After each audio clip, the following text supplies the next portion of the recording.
Please welcome Rebecca Kuder.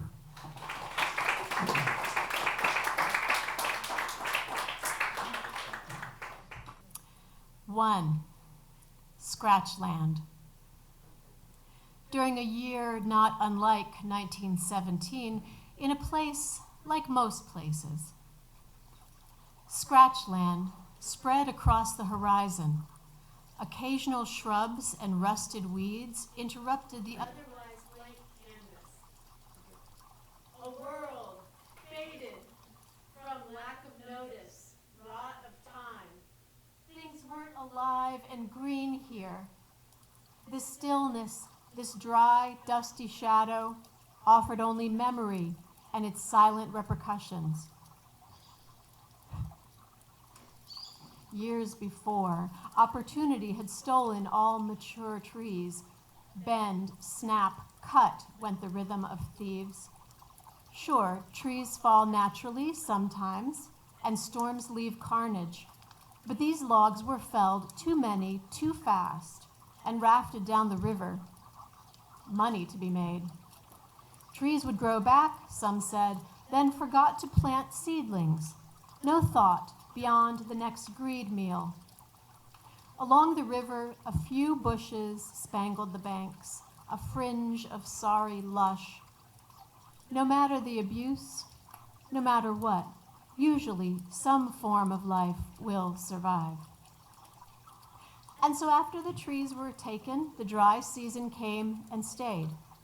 The river was now only deep enough for flatboats, their poles callousing shoulders of men without time to look up and consider the missing trees, the meager flora, and what it meant. Empty.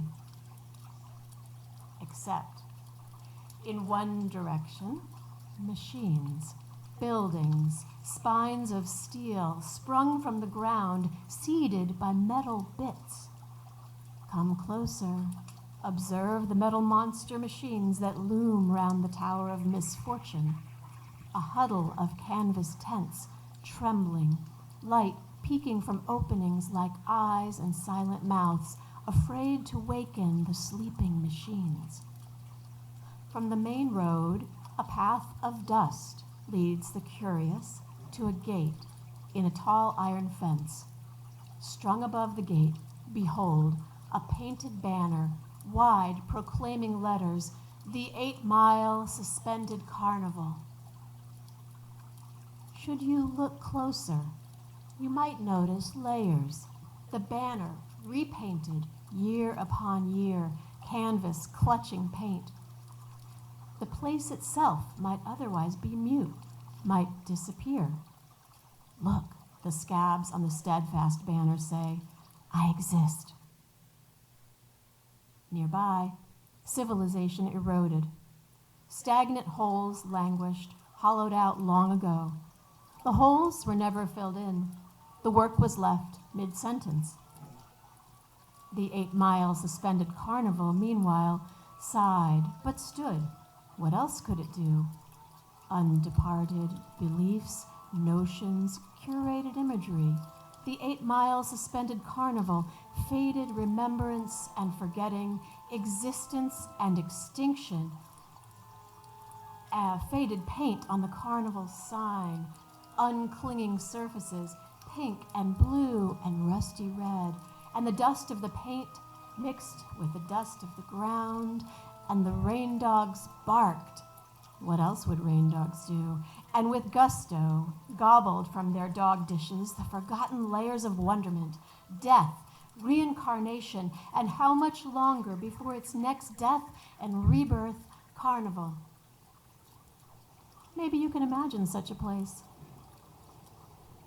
In sunlight, the ground shimmied like uneven scales from here to there and back again to here, to a young woman who didn't move, couldn't move, body slick with mysterious wet. The young woman remembered only the wall of wind, how wind had burnished and bruised.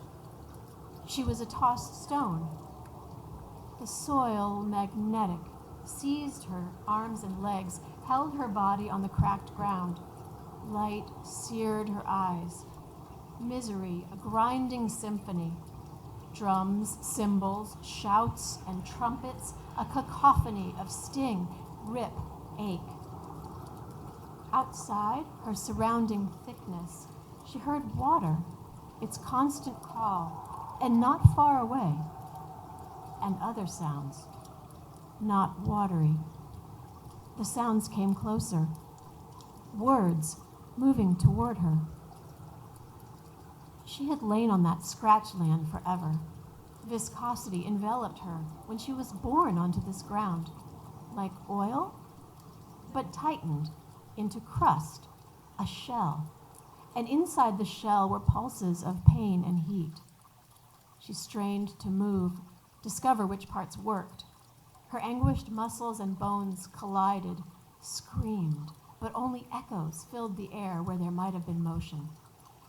Her throat throbbed. She needed water.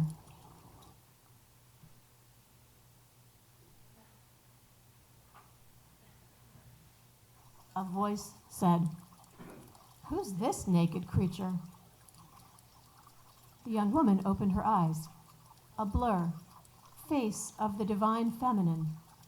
Something leathery touched the young woman's forehead, and she cried out and strained to clarify the shapes in front of her. The divine feminine was a human person. The leather was a tongue, narrow snout head, long neck, gray and brown feather fur, all perched on two tall legs. This tongue tickled the young woman's forehead, distracted her from the shell of pain. The divine feminine held the animal back and leaned toward the young woman. Warm human, metal jangle. Jangle draped from every visible part of the woman's body except her hands. "Wait, I know your name." The woman closed her eyes. Her lids were powdered with bright green, which collided with a dark purple underneath. "It's Mim," she said, "and you can call me Cleopatra." "What's that swill you're covered in?" "I don't know." Mim's throat burned. "We'll take care of you." Cleopatra offered Mim her thin, velvet hands. Hands velvet, not what they seem. Mim cringed and let herself be pulled up to sitting. Cleopatra has someone else's hands? Cleopatra wrapped her shawl around Mim, pungent like sweet soil. Cleopatra plucked a pin from her hair and secured the shawl under Mim's neck and held her. So much pain. Good to be held. "I'm thirsty," Mim said. Sharpness coursed through her hip. The shaggy animal pushed and dug into the ground beneath her. Agony charred Mim's shell as Cleopatra helped her stand. "Where are your people?" "The wind was a wall," Mim said. "Yes, a twister. Not much damage by us, amazingly. Still, never know what you might find. That's why I came hunting." "I can't remember anything." "Well, you'll stay with us till someone comes for you." The animal inspected the ground where Mim's body had been. Cleopatra nudged the animal, turned to Mim, pointed down. "The moon has visited." Burgundy seeped from between Mim's legs. "Must be," she said.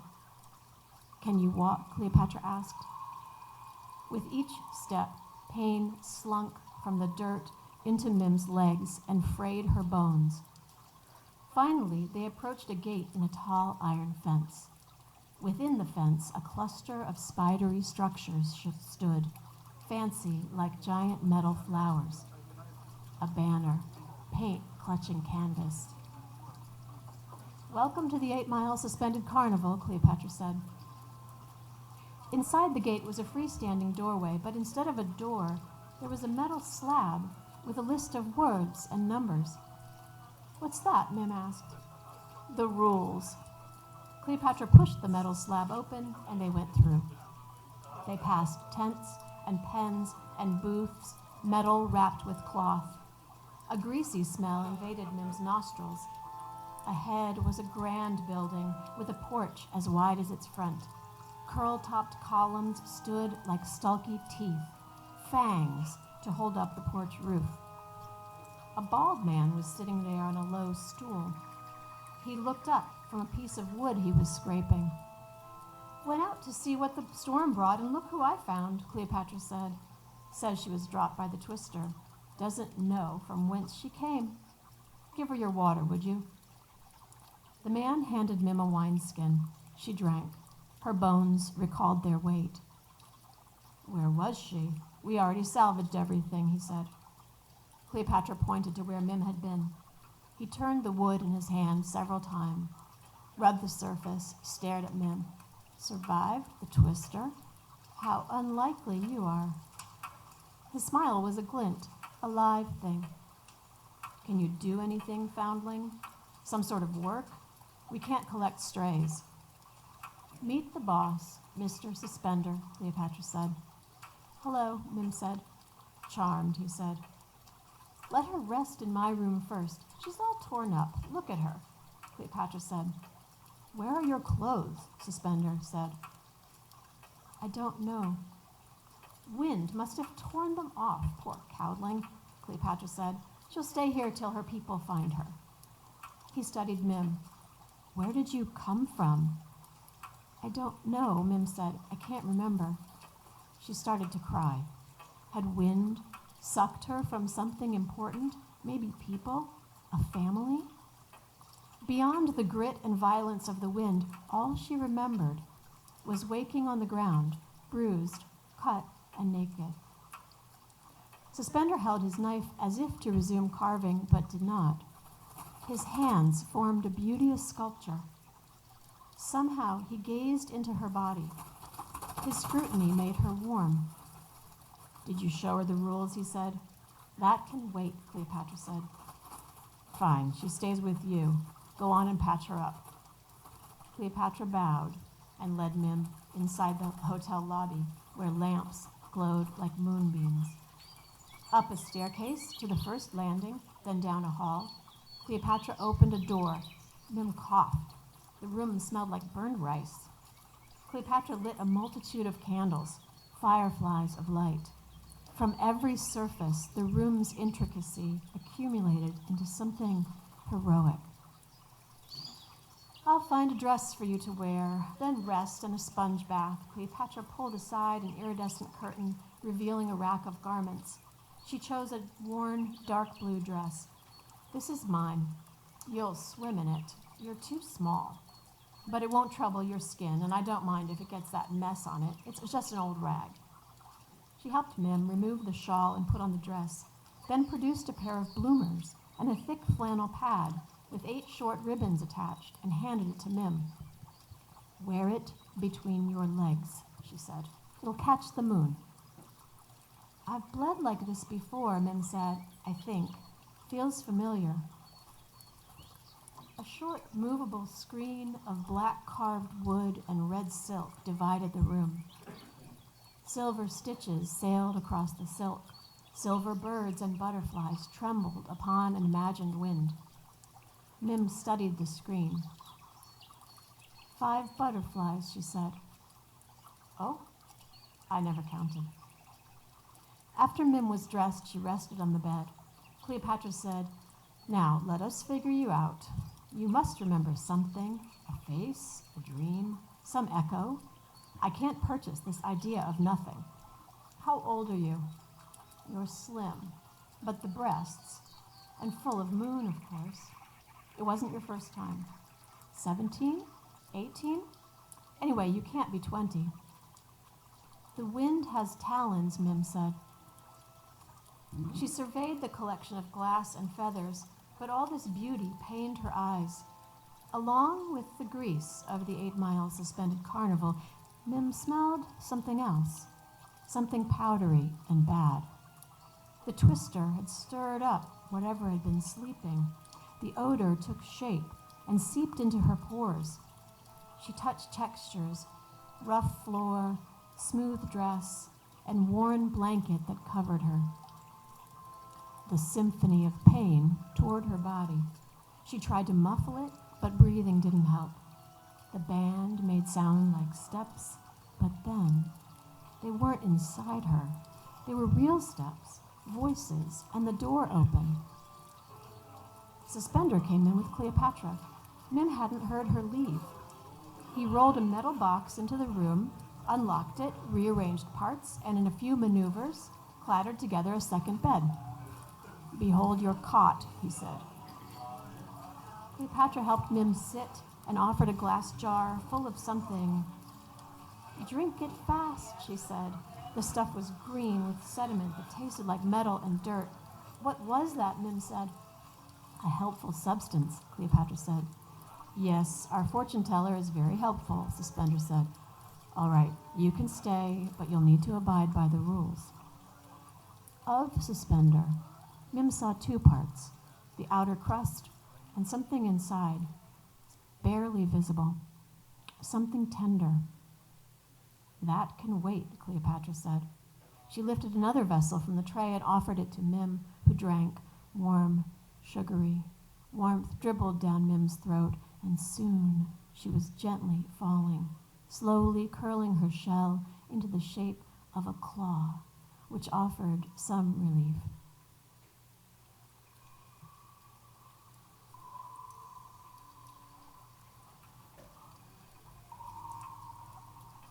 In the blur of paper, metal, and shadow, a thin layer of obscurity clung to the windows of the hotel. This obscurity, like loss and detachment, covered every surface of the 8 Mile Suspended Carnival. If you polish something, if you bathe it in water that isn't full of sulfur, the sensation is only a momentary clarity. Nothing stays tidy long. Vision and perception shift and keep shifting like dry clots of earth, dust, clang. The only thing that shines is oil, or maybe blood. Those substances can't be dulled by grime or tired toil, not by time, cynicism, nor distance. Blood and oil are the substances that endure. Blood and oil and some other stuff in a bucket. You'll see. Those three are the unassuming charmed matter. Those are what cling and throb and inspire. They are breath when there's no water and no air. These thick things are all you can see, all you can taste. They overflow the sorry container of any edifice, fill cracks and ooze, and if anything, in error, gapes, a mouth, say, or a heart, they fill what's become vacant. If there were a way to frame their chemistry, their essence, those three, blood, oil, and the stuff in the bucket, would change from words into things, would flap and take wing, and using the fissure between thought and word, spring into story, use that air and rise and cover the whole of life, the act of living. Those three would cover the sky, blot the sun, birds, everything else in the space they would command and eat and shit out. A big life machine of sticky dark. But let's keep things where they belong. In bodies, in built machines, in buckets, covered, though sometimes, if we're not watchful, leaking onto the ground, spilling over. Pugilism and carelessness invite them from their bindings into the open, to lead the world one step closer to oblivion. These three cavorters have always existed. They have patience. They know who's in charge. They can wait. They will. Sick sleep troubled Mim for hours, days, textures combined, the swirling wind and grit and other things she couldn't see or pronounce, sweat and thirst and torrents and boxes of clocks and gears that needed oil, oily substances that further obscured her ability to see, to taste, to breathe. This greasy film of nothing and everything gyrated, its center unbalanced.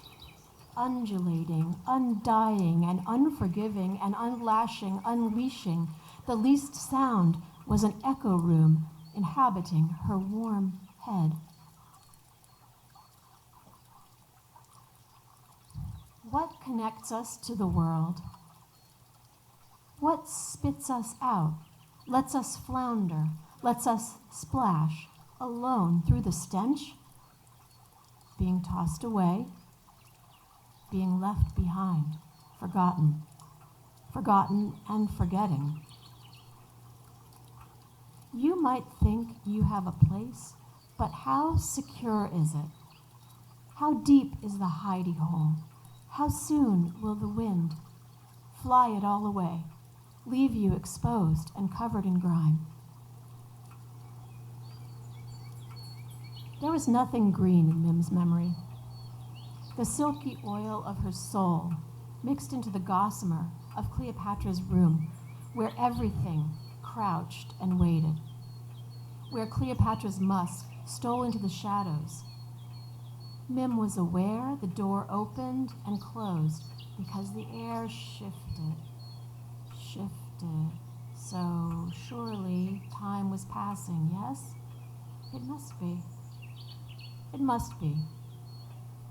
Time, too, spun into the tunnel, the wall of wind from which she was born. But no, that couldn't be. Or could wind create a life?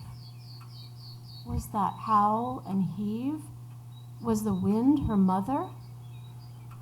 Are you? She asked the wind.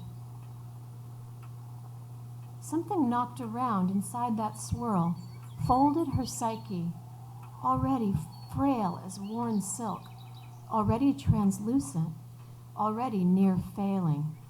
But then, somehow, the beat persisted, as hearts tend to do. Thank you.